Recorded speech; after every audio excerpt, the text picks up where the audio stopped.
Вітаю, гэта выданне навіну на Белсаце і я, яго вядоўца Наста Печанькова. Беларускія прадпрыемствы займаюцца вытворчасцю дэталяў для расійскіх снарадаў. Новыя доказы датычнасці рэжыму Лукашэнкі да вайсковых злачынстваў прыводзіць у сваім новым расследаванні Белпол.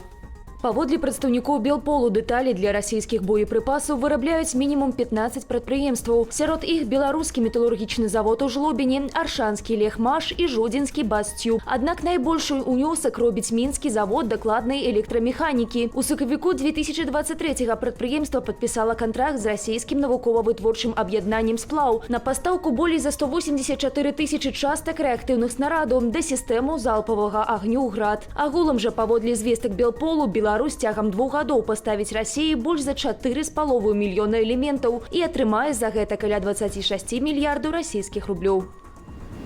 Напярэдадні гэтак званых выбараў міліцыя Гомельшчыны наведвае украінцаў і праводзіць з імі прафілактычныя гутаркі. Пра гэта паведамляе выданне «Флагшток». Сілавікі прыходзяць у кватэры не толькі непасрэдных грамадзянаў Украіны, але і тых, хто нарадзіўся на тэрыторыі Беларусі, але мае украінскае паходжанне. Людзей папярэджваюць аб недапушчальнасці парушэнняў палітычных артыкулаў. Днямі праваабаронцы паведамлялі пра масавыя праверкі беларусаў, якіх раней затрымлівалі за палітыку. З імі таксама праводзяць прафілактычныя размовы, прычым як у аддзяленнях паліцыі, так і на працоўных месцах. Падчас гутаркі беларусаў прымушаюць падпісваць дакумент, у якім гаворыцца пра крымінальную адказнасць за экстрэмісцкую дзейнасць. Арына Сабаленка прайшла ў чвэрцьфінал Australian Open. Беларуская тэнісістка абыграла расіянку Міру Андрэеву з лікам 6-1, 6-2.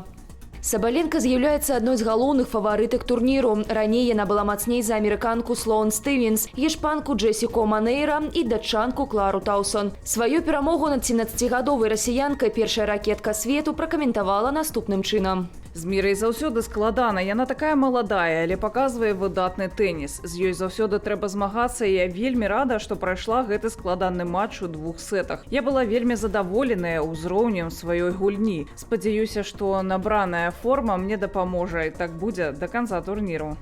У 1/4 турніру Сабаленка згуляе яшчэ з адной расіянкай Анастасіяй Паўлючэнкавай.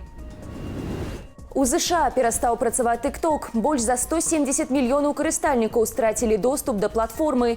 Напярэдадні Вярхоўны суд краіны падтрымаў закон аб забароне гэтай сацыяльнай сеткі. Паводле карыстальнікаў пры спробе адкрыць дадатак яны бачаць паведамленне пра недасяжнасць сервера. На жаль, вы пака не можаце выкарыстоўваць TikTok. Нам пашанцавала, што прэзідэнт Трамп даў зразумець, што будзе працаваць з намі над рашэннем для аднаўлення TikTok, як толькі ўступіць на пасаду. Калі ласка, сачыце за абнаўленнямі. Кангрэс ЗША пастанавіў забараніць сацыяльную сетку летась увесну з прычыны пагрозы нацыянальнай бяспекі. Маўляў, дадатак перадае звесткі амерыканскіх карыстальнікаў ураду Кітаю. Кітайскай кампаніі ByteDance, што з'яўляецца ўладальніцай TikTok, прапанавалі прадаць платформу амерыканскаму пакупніку. Аднак тая адмовілася і ў сваю чаргу паабяцала адключыць сервіс для карыстальнікаў ЗША з 19 студзеня.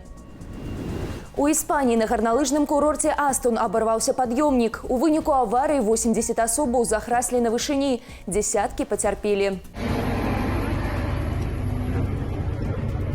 Паводле агенцыі Reuters, пасля трагедыі гарналыжны курорт неадкладна зачынілі, а на месца аварыі адправілі 30 машын хуткай дапамогі, 5 верталётаў і службу па надзвычайным сітуацыям. У хадзе ратавальнай аперацыі лыжнікаў з дапамогай тросу спусцілі на зямлю, пасля чаго даставілі ў больніцы. Паведамляецца, што 17 пацярпелых знаходзяцца ў цяжкім і вельмі цяжкім стане. Прычынай аварыі папярэдне называюць паломку аднаго з элементаў пад'ёмніка.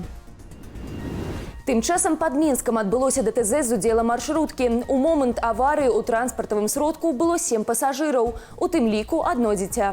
Паводле папярэдняй інфармацыі, 34-гадовы кіроўца «Мерседес» не даў рады кіраванню, з'ехаў у кювет і перакуліўся. Як паведамляе Міністэрства аховы здароўя, 6-7 пасажыраў шпіталізавалі ў розныя больніцы Мінску і вобласці. Лекары дыягнаставалі ў іх чэрапна-мазгавыя траўмы і пераломы.